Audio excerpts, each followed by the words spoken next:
বন্ধুরা, সুবর্ণা মনার রান্নাঘরে সবাইকে স্বাগত।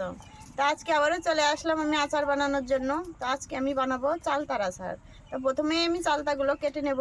চালতা কেটে একটু সেদ্ধ করে নেব। তো আমি টক ঝাল মিষ্টি করে এই আচারটা বানাবো।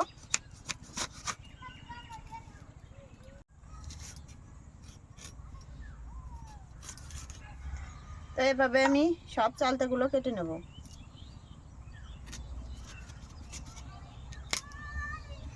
আমার চালতাগুলো সব কাটা হয়ে গেছে। এখন আমি ভালো করে ধুয়ে একটু সেদ্ধ করে নেব। এদিকে জল গরম হয়ে গেছে, এবার আমি চালতাগুলো দিয়ে দেব।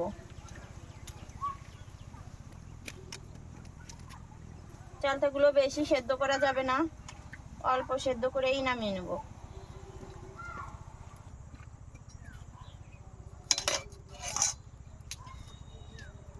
তো ঢাকনা দিয়ে ঢেকে কিছু সময় জাল করে নেব।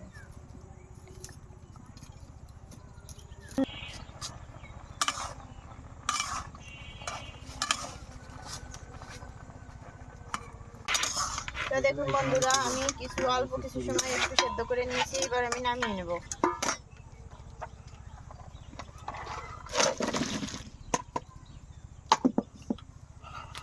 এবার একটু ঠান্ডা জল দিয়ে ধুয়ে নেব।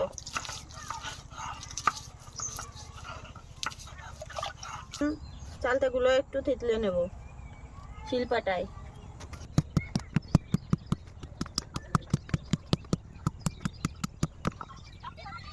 দেখুন বন্ধুরা, আমার চালতাগুলো থেতলে নেওয়া হয়ে গেছে। এদিকে কড়াইও গরম হয়ে গেছে। এবার আমি দিয়ে দেবো সরিষার তেল।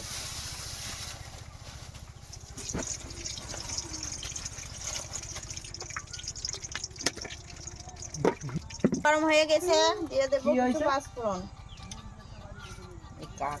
এবার তেজপাতা। এবার এই চালতাগুলো দিয়ে দেবো।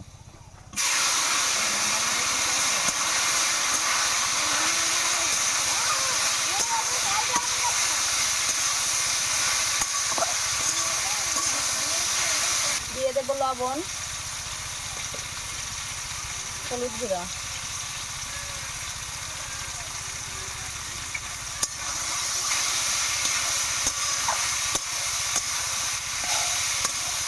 তো আমি টক ঝাল মিষ্টি আচার বানাবো। এবার তার জন্য আমি দিয়ে দেবো চিনি।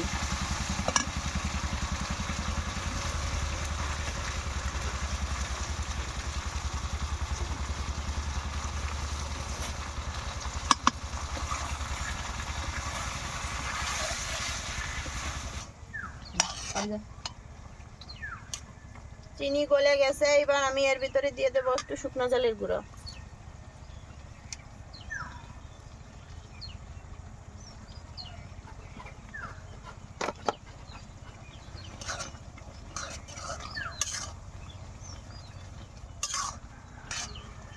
তোমার আচার প্রায় হয়ে গেছে। আমি এখন দিয়ে দেবো ভেজে রাখা মশলাগুলো। আমি প্রথমেই দিয়ে দেবো ধনিয়া আর জিরা গুঁড়ো,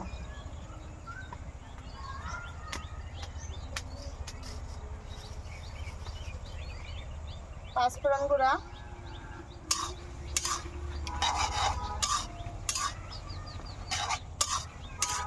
গরম মশলা গুঁড়া,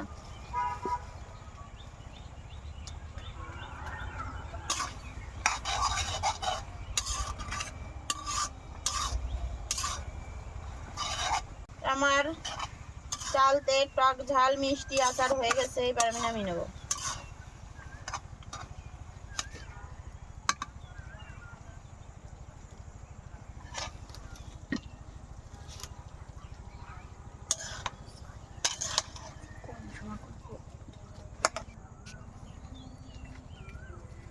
তো আমার টক ঝাল মিষ্টির চালতার আচার বানানো হয়ে গেছে।